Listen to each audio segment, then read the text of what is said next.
Hello, magandang gabi sa lahat. So, kararating ko lang galing sa labas.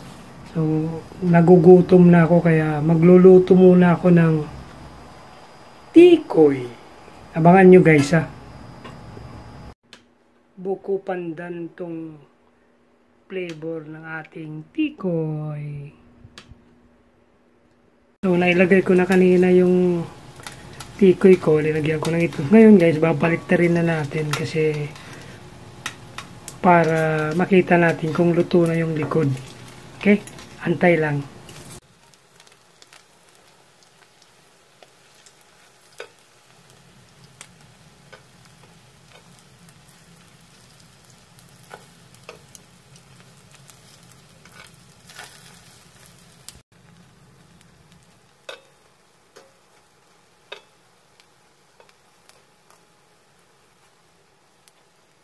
So, mayroon ng naluto guys, konti, so kukunin ko na.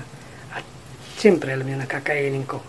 So, kung nagustuhan niyo itong video, huwag niyong kalimutan mag-comment down below. At pakilagay naman kung taga saan kayo para maisama ko kayo ulit sa akin pa shoutout. Katulad kanina, ginawa ko. So, antayin niyo at saka papakita ko na sa iyo yung pre-release product.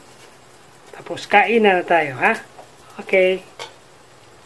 Ayan na, luto na yung tikoy ko. Tamang-tama lang, mayroon ako ditong yan, kape. So, tayo na, kain na tayo.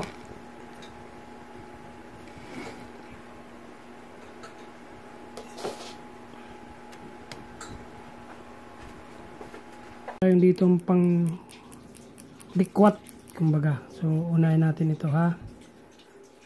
Oops. Uy, ayaw dumikit. Yan. Kuha na.